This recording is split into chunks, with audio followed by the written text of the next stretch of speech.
माधोपुर गांव की सुबह हमेशा पक्षियों की चहचहाहट के साथ होती थी। सूरज की पहली किरण के साथ ही हरि प्रसाद अपने खेत की ओर निकलने की तैयारी कर रहे थे, लेकिन उनका जवान बेटा किशन अभी भी चारपाई पर खर्राटे मार रहा था। किशन को दुनियादारी की कोई चिंता नहीं थी। काम के नाम पर वो दिन भर गांव की गलियों में आवारागर्दी करता था। अरे ओ किशन, उठ जा अब। सूरज सिर पर चढ़ाया है, खेत में पानी देना है, हल चलाना है, और तू यहाँ खर्राटे मार रहा है। बापू, अभी तो ढंग से सुबह भी नहीं हुई है, थोड़ा सोने दो ना। खेत तो वहीं रहेगा, भाग थोड़ी जाएगा। तेरी यही लापरवाही मुझे खाए जा रही है। मेरी उम्र ढल रही है, हड्डियां जवाब दे रही हैं, और तू है कि दिन रात बस समय बर्बाद करता रहता है। कल को हम नहीं रहेंगे तो क्या खाएगा? अरे छोड़ो भी, सुबह सुबह क्यों बच्चे पर बरस रहे हो? थक गया होगा दिन भर घूमकर। तू ही इसे बिगाड़ रही है जानकी। 20 साल का हट्टा कट्टा जवान है, पर काम के नाम पर ठन ठन गोपाल। बापू, काम मुझसे नहीं होता तो क्या हुआ? खाना तो ऐसा बनाता हूँ कि गांव भर के लोग उंगलियां चाटते रह जाए। रुको, आज मैं तुम्हारे लिए मट्ठे की ऐसी चटपटी कड़ी बनाता हूँ कि तुम अपनी डांट भूल जाओगे। कढ़ी से पेट भरेगा पर जेब नहीं किशन। फसल अच्छी नहीं हुई तो कढ़ी में डालने के लिए बेसन भी नसीब नहीं होगा। किशन अपने बापू की बातों को अनसुना करके रसोई में घुस गया। उसने कढ़ाई निकाली, उसमें ताजा दही, बेसन, बारीक कटी हरी मिर्च और हींग का तड़का लगाया। कढ़ी की महक जैसे ही आंगन में फैली, हरि प्रसाद का गुस्सा थोड़ा ठंडा होने लगा। लो बापू, जरा चक्कर तो देखो। ऐसी कढ़ी पूरे माधोपुर में कोई बना दे तो कहना। वाह किशन, सच में बहुत स्वाद बनी है। तेरे हाथों में तो अन्नपूर्णा का वास है बेटा। स्वाद अपनी जगह है किशन, और मेहनत अपनी जगह। जा, अब कम से कम बैल को चारा तो डाल दे। दोपहर ढल चुकी थी। किशन चारा डालकर फिर से पीपल के पेड़ के नीचे अपने दोस्तों के साथ गप्पे लड़ाने चला गया था। शाम को जब वो घर लौटा तो उसने देखा कि उसके माता पिता दुखी बैठे थे। माँ, आज रात के खाने में क्या बन रहा है? बड़ी तेज भूख लगी है। बेटा, आज घर में केवल थोड़े से चावल बचे हैं। आटा खत्म हो गया और तेल का डिब्बा भी खाली है। क्या आटा खत्म हो गया? बापू, तुम तो कल मंडी गए थे ना? मंडी गया था बेटा, पर फसल का दाम इतना कम मिला कि बीज और खाद वाले का कर्जा चुकाने में ही सारे पैसे खत्म हो गए। अब अगली फसल के लिए खेत में डालने को नया बीज भी नहीं है। तो क्या हुआ बापू, 2 दिन सूखी रोटी खा लेंगे, या फिर मैं किसी के खेत से थोड़ी साग सब्जी तोड़ लाता हूँ, बढ़िया चटपटी सब्जी बना देता हूँ। ये कोई हंसी मजाक नहीं है। अगले महीने बारिश का मौसम शुरू होने वाला है। अगर इस बार खेत में धान नहीं बोया तो हम भूखे रह जाएंगे। तू दिन भर गांव में घूमकर समय बर्बाद करता है, तुझे क्या खबर कि घर कैसे चलता है? बापू, मैं तो बस माहौल हल्का कर रहा था। शांत हो जाइए जी, किशन अभी नादान है। लेकिन किशन, तेरे बापू ठीक कह रहे हैं। खेती ही हमारा एकमात्र सहारा है। अगर खेत में फसल नहीं लहलहाई तो हमारा गुजारा मुश्किल हो जाएगा। बापू, तो अब तुम क्या करोगे? बीज खरीदने के पैसे कहाँ से आएंगे? शहर के सेठ धनपत लाल के पास जाना पड़ेगा। गांव में वही एक इंसान है जो ब्याज पर पैसे देता है, लेकिन उसकी शर्तें बहुत सख्त होती हैं। सेठ धनपत? बापू, वो इंसान ठीक नहीं है। गांव के लोग कहते हैं कि वो छल कपट से गरीबों की जमीन हड़प लेता है। जानता हूं बेटा, पर अगर खेत खाली रह गए तो हमारे पास वैसे भी कुछ नहीं बचेगा। कल सुबह मुझे सेठ की हवेली पर जाना ही होगा। उस रात किशन पहली बार देर तक जगता रहा। भले ही वो काम से जी चुराता था, लेकिन अपने बूढ़े माँ बाप के चेहरे पर छाई लाचारी की लकीरें उसे अंदर ही अंदर दुख रही थी। सुबह सूरज निकलते ही हरि प्रसाद सेठ धनपत लाल की हवेली की तरफ निकल पड़े। अरे आओ आओ हरि प्रसाद, आज अचानक इस गरीब खाने में कैसे कदम रख दिए? प्रणाम सेठ जी। इस बार बारिश का मौसम सिर पर है और खेत में धान की बुआई करनी है, लेकिन घर में बीज और खाद खरीदने के लिए फूटी कौड़ी भी नहीं बची है। तो पैसों की जरूरत है तुम्हें, पर हरि प्रसाद, तुम तो जानते ही हो कि धनपत लाल बिना किसी सबूत या जमानत के किसी को ढेला भी नहीं देता। तुम्हारे पास गिरवी रखने के लिए क्या है? सेठ जी, मेरे पास तो बस एक छोटा सा खेत और घर है। मेरी उम्र ढल चुकी है, बेटा अभी नादान है। अगर इस बार बुआई नहीं हुई तो हम सब दाने दाने को तरस जाएंगे। मुझे बस 20,000 रुपए का कर्ज दे दीजिए। ठीक है, मैं तुम्हें 20,000 रुपए दे दूंगा, लेकिन मेरी एक शर्त है। 3 महीने के भीतर तुम्हें मुझे 25,000 रुपए लौटाने होंगे। अगर फसल कटने के बाद तुम मेरा पूरा पैसा नहीं चुका पाए तो तुम्हारा वो खेत सीधा मेरे नाम हो जाएगा। बोलो, मंजूर है? सेठ जी, 5,000 रुपए ब्याज, ये तो बहुत ज्यादा है। अगर फसल में थोड़ी भी ऊंच नीच हुई तो मैं क्या करूंगा? लेना है तो लो हरि प्रसाद, वरना रास्ता नापो। मेरे पास फालतू समय नहीं है। वैसे भी तुम्हारी उस सूखी जमीन पर कौन दांव लगाएगा? ये तो मेरी दरिया दिली है कि मैं तुम्हें पैसे दे रहा हूं। ठीक है सेठ जी, मुझे आपकी शर्त मंजूर है। मुझे अपने खेत और भगवान पर भरोसा है। फसल अच्छी होगी तो मैं आपका सारा कर्जा समय पर चुका दूंगा। सेठ ने पैसों की थैली उनको दे दी। हरि प्रसाद भारी मन से पैसे लेकर घर लौटे, लेकिन उनके दिल में एक अनजाना डर बैठ चुका था। सेठ से कर्ज मिलने के बाद हरि प्रसाद ने बिना समय गवाए खेत में जाकर पसीना बहाना शुरू कर दिया। देखते ही देखते कुछ हफ्तों में खेत में हरी भरी फसल लहलहाने लगी। हरी फसल को देखकर हरि प्रसाद और जानकी के चेहरे पर उम्मीद की मुस्कान लौट आई थी। देखिए जी, भगवान ने हमारी सुन ली। इस बार धान की फसल कितनी घनी और हरी हुई है। सेठ का कर्जा भी उतर जाएगा और किशन के लिए भी कुछ पैसे बच जाएंगे। हाँ जानकी, बस 2 हफ्ते मौसम ऐसा ही रहा और सही समय पर कटाई हो गई तो हमारी सारी परेशानियां खत्म हो जाएंगी। किशन को भी शहर भेजकर कोई ढंग का काम सिखा दूंगा। बापू, फसल कटने दो, फिर मैं शहर से नया पतीला और गरम मसाले लाऊंगा। देखना फिर मैं कैसी मसालेदार कढ़ी पकाता हूँ। लेकिन नियति को कुछ और ही मंजूर था। उसी शाम अचानक आसमान में काले बादल घिराए।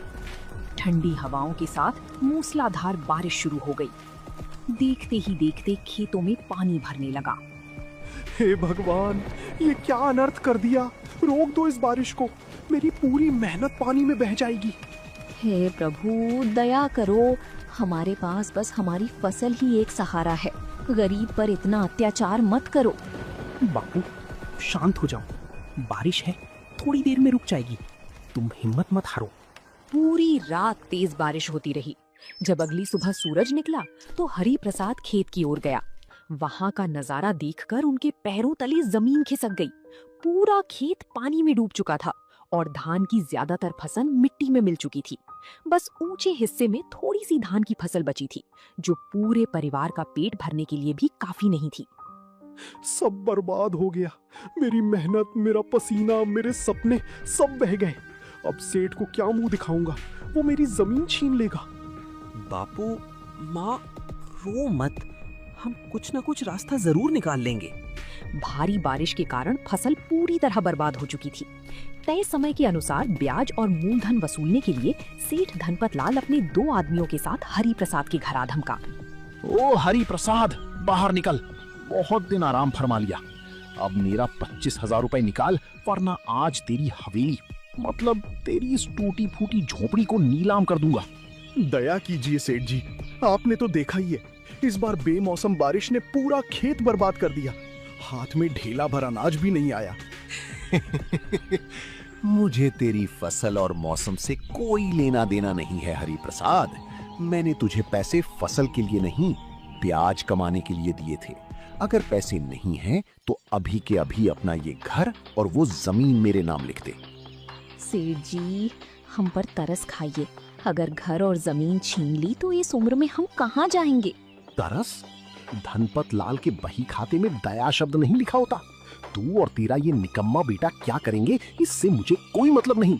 जब औकात ना हो तो कर्ज लेने का शौक नहीं पालना चाहिए। अपने माँ बाप का ये सरेआम अपमान किशन सहन न कर सका। उसकी आंखों में शर्मिंदगी और गुस्से का सैलाब उमड़ पड़ा। बस कीजिए सेठ जी, अपनी जबान को लगाम दीजिए। मेरे बापू और माँ से इस तरीके से बात करने की हिम्मत मत कीजिए। अरे वाह, ये आवारा कौवा भी अब बोलने लगा। तू क्या करेगा बे निकम्मे? तेरे पास तो चवन्नी भी नहीं है। आपने मेरे बापू को 3 महीने का वक्त दिया था। मैं वादा करता हूँ कि अगले 1 महीने के अंदर आपका सारा कर्जा पाई पाई समेत आपके सामने लाकर रखूंगा। किशन के मुंह से ये बात सुनकर सब दंग रह गए। जो लड़का दिन भर आवारागर्दी करता था, उसने सेठ धनपत लाल जैसी बड़ी हस्ती के सामने 25,000 रुपए चुकाने की खुली चुनौती दे दी थी। किशन, ये तू क्या बोल रहा है बेटा? एक महीने में 25,000 रुपए? हम इतने पैसे कहाँ से लाएंगे?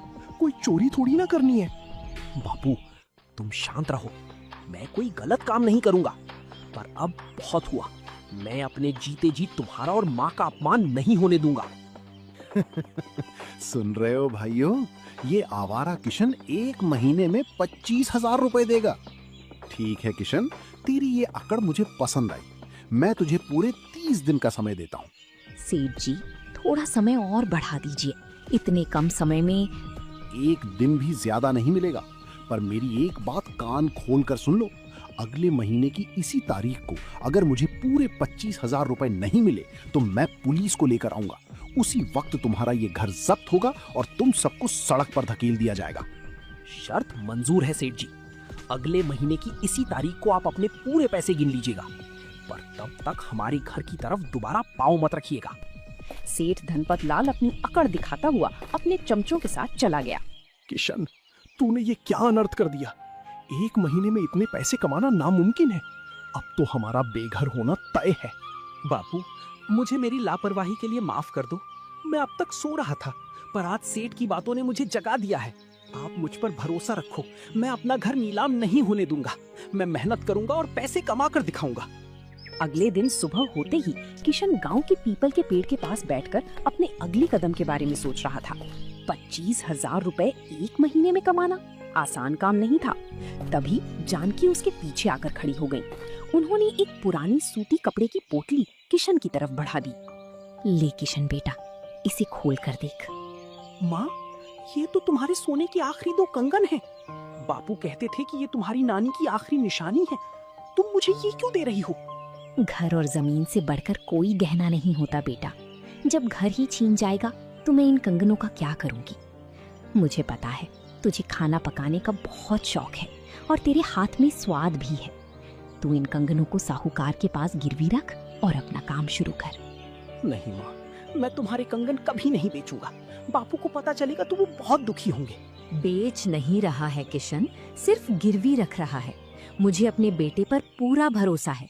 तू मेहनत करेगा तो ये कंगन बहुत जल्द वापस मेरी कलाई में होंगे। जा बेटा, अपने हुनर को अपनी ताकत बना। किशन कंगन लेकर पड़ोस के गांव के एक सुनार के पास गया। वहां कंगन गिरवी रखकर उसे 10,000 रुपए मिले। किशन सीधे बाजार गया और उसने एक पुराना लकड़ी का ठेला, बड़ा पतीला, चूल्हा, कटोरी, चम्मच और कढ़ी बनाने का सारा जरूरी सामान खरीदा। फिर उसने घर आकर खेत में बची चावल की फसल को साफ करके चावल तैयार किए। बापू देखना, आज किशन की कढ़ी चावल का जादू पूरे गांव पर चलेगा। खेत की फसल भले ही डूब गई हो, पर ये बचे हुए चावल हमारी किस्मत चमकाएंगे। भगवान तेरी मेहनत को सफल करे बेटा, बस ईमानदारी से काम करना। शाम ढलते ही किशन ने गांव के मुख्य चौराहे पर अपना नया ठेला लगाया। उसने ठेले पर एक बड़ा सा बोर्ड टांग दिया जिस पर लिखा था चटपटे कढ़ी चावल। किशन ने ताजी दही, बेसन, बारीक कटी हरी मिर्च और मसालों का ऐसा तड़का लगाया कि उसकी सोंधी सोंधी महक पूरे चौराहे पर फैल गई। खुशबू सूंघकर गांव वाले और राहगीर ठेले की तरफ खींची चली आई। अरे ओ किशन, ये किस चीज की महक आ रही है? बड़ी जबरदस्त खुशबू है भाई। काका, ये किशन के चटपटे कढ़ी चावल हैं। आज पहला दिन है, जरा चक्कर तो बताओ कैसी बनी है। वाह किशन वाह, क्या बात है। ऐसी चटपटी और स्वादिष्ट कढ़ी तो मैंने आज तक किसी शादी ब्याह में भी नहीं खाई। चावल भी कितने खिले खिले हैं। देखते ही देखते किशन के ठेले पर लोगों की भारी भीड़ जमा हो गई। जिसको भी एक प्लेट मिलती वो किशन के जायके की तारीफ करते नहीं थकता था। रात 9 बजे तक किशन का पूरा पतीला खाली हो चुका था और उसकी जेब में पहले ही दिन अच्छी खासी कमाई जमा हो गई थी। दूर चौराहे के कोने में खड़ा सेठ धनपत लाल का खास आदमी मंगरू ये सारा नजारा देख रहा था। उसने तुरंत जाकर सेठ को पूरी खबर दी। सेठ जी, गजब हो गया। वो आवारा किशन चौराहे पर कढ़ी चावल का ठेला लगा रहा है। क्या? कढ़ी चावल का ठेला? उसके पास पैसे कहाँ से आए? पता नहीं सेठ जी, पर पूरे गांव के लोग उसकी दुकान पर टूट पड़े थे। एक ही शाम में उसने सारा माल बेच दिया। अगर उसकी ऐसी कमाई होती रही तो वो 1 महीने में आपका पूरा 25,000 रुपए चुका देगा। नहीं, ऐसा कभी नहीं हो सकता। मुझे वो 25,000 रुपए नहीं, हरि प्रसाद का घर और जमीन चाहिए। उस जमीन के नीचे हाईवे की नई सड़क निकलने वाली है, उसकी कीमत लाखों में है। किशन का ये ठेला मुझे हर हाल में बंद करवाना होगा। किशन के कढ़ी चावल का ठेला दिन प्रतिदिन मशहूर होता जा रहा था। लगातार 5 दिनों की अच्छी कमाई ने किशन के परिवार में फिर से उम्मीद की किरण जगा दी थी। लेकिन दूसरी तरफ सेठ धनपत लाल का चेहरा गुस्से से लाल हो गया था। किशन की सफलता उसकी षड्यंत्र की आड़े आ रही थी। तभी उसने किशन का हौसला तोड़ने की एक योजना बनानी शुरू कर दी। समझ गए ना तुम सब? मुझे वो आवारा किशन चौराहे पर मुस्कुराता हुआ बिल्कुल पसंद नहीं आ रहा। आज आधी रात को जब पूरा गांव सो रहा होगा, तुम लोग चौराहे पर जाना और उसके ठेले को चकनाचूर कर देना। समझ गया सेठ जी, आज रात ऐसा काम होगा कि कल सुबह किशन के चेहरे की हंसी पूरी तरह गायब हो जाएगी। रात के करीब 2 बजे जब पूरा माधोपुर गांव गहरी नींद में सो रहा था, मंगरू और उसके साथी किशन के घर के बाहर पहुंचे और किशन के ठेले को तहस नहस कर दिया। ठेले को तोड़कर वे अंधेरे में गायब हो गए।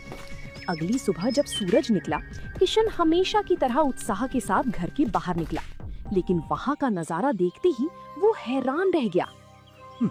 हे भगवान, ये क्या हो गया? किसने हमारे पेट पर लात मार दी? हमारी तो पूरी मेहनत मिट्टी में मिल गई। किशन बेटा, ये कौन दुश्मन है जो हमारी खुशियों को नजर लगा रहा है? अब हम कैसे काम करेंगे? ये काम किसी और का नहीं, सिर्फ सेठ धनपत लाल का है बापू। वो चाहता है कि मैं हार मान लूं, पर मैं ऐसा होने नहीं दूंगा। ठेला टूटने के बावजूद किशन ने हिम्मत नहीं हारी। उसने तुरंत आंगन में रखी अपनी पुरानी बड़ी लकड़ी की टेबल निकाली। किशन, ये टेबल कहाँ ले जा रहा है बेटा? बापू, सेठ ने मेरा ठेला तोड़ा है, मेरा हुनर और मेरा हौसला नहीं। अगर ठेला नहीं है तो आज से किशन इसी टेबल पर कढ़ी चावल बेचेगा। दुकान जगह से चलती है बापू, 4 पहियों से नहीं। शाबाश मेरे शेर, मैं घर का दूसरा पता साफ कर देती हूँ। किशन ने उसी चौराहे पर बरगद के पेड़ के नीचे वो बड़ी टेबल सजा दी। उस पर पतीला रखा और फिर से ताजी कढ़ी और खिले खिले चावल तैयार किए। जब गांव वालों ने देखा कि ठेला टूटने के बावजूद किशन मुस्कुराते हुए फिर से काम पर खड़ा है, तो लोगों के दिल में उसकी प्रति इज्जत और बढ़ गई। वाह किशन, मान गए तेरी हिम्मत को। जिस किसी ने भी तेरे साथ ये हरकत की है, उसे ऊपर वाला कभी माफ नहीं करेगा। आज मैं अपने पूरे परिवार के लिए कढ़ी चावल ले जाऊंगा। धन्यवाद काका, आप लोगों का प्यार ही मेरी असली ताकत है। उस दिन गांव वालों ने किशन का समर्थन करने के लिए दूर दूर से आकर कढ़ी चावल खरीदे। जो लोग रोज 1 प्लेट खाते थे, वो अपने घर वालों के लिए भी पैक करवाने लगे। शाम होते होते किशन की बिक्री पहले से 2 गुनी हो गई। टेबल पर कढ़ी चावल बेचने का ये नया अंदाज लोगों को और भी भा गया। सेठ जी। क्यों मंगरू, रो रहा होगा ना वो किशन आज? नहीं सेठ जी, वो तो टेबल लगाकर कढ़ी चावल बेच रहा है और आज तो पूरे गांव की भीड़ उसके पास उमड़ पड़ी है। उसकी कमाई कल से भी ज्यादा हो गई है। क्या वो किशन हार मानने को तैयार ही नहीं है? अब मुझे कुछ और करना होगा। अगर उसकी दुकान की साख ही खत्म कर दूं, तो लोग उसका खाना खाना बंद कर देंगे। टेबल लगाकर काम शुरू करने के बाद किशन का व्यापार पहले से भी अधिक फलने फूलने लगा था। उसके कढ़ी चावल की चर्चा अब पास के पड़ोसी गांवों में भी होने लगी थी। लेकिन सेठ धनपत लाल अपनी हार स्वीकार करने को तैयार नहीं था। उसने किशन के कढ़ी चावल के काम को हमेशा के लिए बदनाम करने की एक आखिरी साजिश रची। ले सुखिया, ये 500 रुपए रख। आज शाम को तू किशन के ठेले पर जाएगा और सबके सामने बड़े चाव से कढ़ी चावल खाएगा। और फिर क्या करना है सेठ जी? कढ़ी चावल खाते ही तू पेट में दर्द का नाटक करेगा।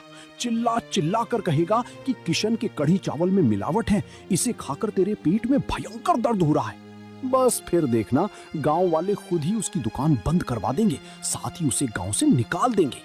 शाम के समय चौराहे पर हमेशा की तरह किशन की दुकान पर भीड़ लगी हुई थी। योजना के अनुसार सुखिया वहां पहुंचा और उसने कढ़ी चावल की एक प्लेट ली। दो निवाले खाते ही वो अचानक पेट पकड़कर जोर जोर से चीखने चिल्लाने लगा। अरे बाप रे, उफ, पेट में बहुत तेज दर्द हो रहा है, बचाओ! इस किशन ने कढ़ी में कुछ मिला दिया है। क्या हुआ सुखिया को?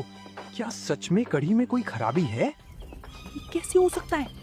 मैं तो रोज यही कढ़ी खुद भी खाता हूँ और सबको खिलाता हूँ। सुखिया भाई, तुम शांत हो जाओ। तभी गांव के बुजुर्ग वैद्य जी भीड़ बाहर आए। उन्होंने सुखिया की नाड़ी पकड़ी और उसकी आंखों को देखा। वैद्य जी तुरंत समझ गए कि सुखिया सिर्फ पेट दर्द का नाटक कर रहा है। ओ सुखिया, तेरी नाड़ी तो एकदम ठीक चल रही है। न चेहरा पीला पड़ा है और न ही पेट में कोई ऐंठन है। तू झूठ बोल रहा है। सच बता, तुझे नाटक करने के लिए किसने पैसे दिए? सुखिया भाई, अगर कढ़ी खराब होती तो यहाँ खड़े लोगों को भी तकलीफ होती। सच सच बताओ, तुम्हें किसने भेजा है? मुझे माफ कर दो वैद्य जी, माफ कर दो किशन भाई, मुझसे गलती हो गई। मुझे सेठ धनपत लाल जी ने 500 रुपए देकर ये नाटक करने को कहा था ताकि तुम्हारी दुकान बंद हो जाए। सुखिया का सच सुनते ही किशन सीधा सेठ की हवेली की तरफ निकल गया। क्यों मंगरू, काम हो गया? किशन का कढ़ी चावल बंद हुआ या नहीं? तभी किशन हवेली के मुख्य दरवाजे को पार करता हुआ अंदर आया। उसके पीछे गांव के और लोग भी खड़े थे। सेठ धनपत लाल जी, ये लीजिए अपने पूरे 25,000 रुपए। एक एक रुपया ईमानदारी की कमाई का है। क्या 25,000 रुपए? पर अभी तो 1 महीना पूरा होने में 3 दिन बाकी हैं। तू इतने पैसे कहां से लाया? ये मेरी माँ के आशीर्वाद, बापू के भरोसे और मेरी मेहनत की कमाई है सेठ जी।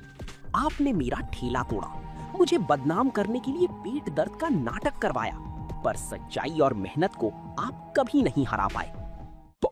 पूरे 25,000 रुपए हैं। मेरी सारी चालें नाकाम हो गई। हाईवे वाली कीमती जमीन मेरे हाथ से निकल गई। आज से हमारा और आपका हिसाब खत्म। आइंदा मेरे परिवार या गांव के किसी गरीब किसान पर अपनी गंदी नजर मत डालना, वरना पूरा गांव मिलकर आपकी हवेली की ईंट से ईंट बजा देगा। सेठ धनपत लाल चुपचाप अपना सिर झुकाकर खड़ा रहा। उसका सदियों पुराना अहंकार और घमंड किशन की मेहनत के सामने चकनाचूर हो चुका था, जिसके बाद किशन मुस्कुराते हुए हवेली से बाहर निकल गया। कर्ज चुकता होने के बाद किशन का कढ़ी चावल का कारोबार और ज्यादा मशहूर हो गया। उसने अपनी मेहनत से अपनी माँ के सोने के कंगन गिरवी से छुड़ा लिए थे और गांव के मुख्य चौराहे पर एक पक्की दुकान खोल ली थी। दूसरी तरफ गांव वालों ने सेठ धनपत लाल से कर्ज का लेन देन करना पूरी तरह बंद कर दिया था। मंगरू, ये क्या हो रहा है? 3 महीने से एक भी किसान कर्ज लेने नहीं आया। सब उस किशन की तारीफ करते नहीं थकते। सेठ जी, पूरे इलाके में आपकी बहुत थू-थू हो चुकी है। अब कोई भी किसान अपनी जमीन आपके पास गिरवी रखने को तैयार नहीं है। और तो और शहर से आने वाले बड़े-बड़े व्यापारी भी अब सीधे किशन के ढाबे पर ही रुकते हैं। कुछ ही दिनों बाद सेठ धनपत लाल का इकलौता जवान बेटा शहर से गांव लौटा, जिसे एक बीमारी थी। वो कुछ भी खाता पर उसे पचता नहीं था। बापू, मुझसे अब ये दर्द बर्दाश्त नहीं होता। शहर की महंगी दवाइयों से मेरा पेट खराब हो रहा है। मुझे कोई साधारण और सादा खाना खिला दो, जिससे मेरे पेट को ठंडक मिले। बेटा, तू जो कहेगा मैं वही लाऊंगा। शहर के सबसे बड़े होटल से खाना मंगवाता हूँ, तू बस हिम्मत रख। नहीं बापू, होटल का मसालेदार खाना मुझे और बीमार कर देगा। जब मैं गांव के चौराहे पर पहुंचा था तो गाड़ी में मुझे एक सौंधी सी महक आई थी। लोग कह रहे थे कि चौराहे पर किशन नाम का कोई लड़का चटपटे कढ़ी चावल बनाता है। मुझे वही खाना है बापू। सेठ धनपत लाल के पैरों तले जमीन खिसक गई, पर बेटे की बिगड़ती हालात और उसकी जिद के आगे सेठ धनपत लाल का सारा घमंड पल भर में चूर चूर हो गया। वो भारी मन से किशन की दुकान की ओर चल पड़ा। आइए सेठ धनपत लाल जी, आज हमारी दुकान पर कैसे आना हुआ? क्या फिर से कोई कर्ज का हिसाब बाकी रह गया है? सेठ जी, अब तो हमारा सारा कर्जा उतर चुका है। फिर आज आप यहाँ किस लिए आए हैं? हरि प्रसाद, किशन बेटा, मुझे माफ कर दो। आज मैं यहाँ एक घमंडी सेठ बनकर नहीं, बल्कि एक लाचार बाप बनकर आया हूँ। सेठ जी, आप रो रहे हैं, क्या बात हुई? किशन बेटा, मेरा बेटा शहर से बहुत बीमार होकर आया है। उसने हफ्तों से ठीक से कुछ नहीं खाया। आज उसने तेरे हाथ की कढ़ी चावल खाने की जिद की है। मैं जानता हूं कि मैंने तेरे साथ बहुत अत्याचार किए, तेरा ठेला तोड़ा, तुझे नीचा दिखाया, तुझे बदनाम करने की भी कोशिश की, पर आज मेरे बेटे की खातिर मुझे माफ कर दे और एक प्लेट कढ़ी चावल दे दे। पूरी दुकान में सन्नाटा छा गया। गांव के कुछ लोग कहने लगे कि सेठ को धक्के मारकर बाहर निकाल देना चाहिए, लेकिन किशन ने ऐसा कुछ नहीं किया। सेठ जी, आप मेरे पिता की उम्र के हैं और आपके बेटे की बीमारी की बात सुनकर मुझे बहुत दुख हुआ। किशन ने तुरंत एक साफ सुथरे बर्तन में चटपटी कढ़ी निकाली और साथ में गरम गरम खिले चावल पैक करके सेठ को थमा दिए। उसने सेठ से 1 रुपया भी लेने से इनकार कर दिया। ये भोजन मेरी तरफ से आपके बेटे के लिए दुआ है सेठ जी, इसे ली जाइए, भगवान करे वो जल्द ही ठीक हो जाए। किशन बेटा, तू दिल का बहुत अमीर है। तेरी इस अच्छाई ने मेरी आंखें खोल दी है। पैसों का घमंड तो मिट जाता है, पर इंसानियत हमेशा जिंदा रहती है। आज से मैं वादा करता हूँ कि गांव के किसी भी गरीब किसान को कभी परेशान नहीं करूंगा। किशन के कढ़ी चावल ने न केवल उसके परिवार को गरीबी के दलदल से निकाला, बल्कि एक लालची सेठ को भी इंसानियत का पाठ पढ़ा दिया था। तो दोस्तों, आप लोगों को ये कहानी कैसी लगी कमेंट करके जरूर बताएं और ऐसी कहानियों को देखने के लिए वीडियो को लाइक करें और चैनल को सब्सक्राइब करें।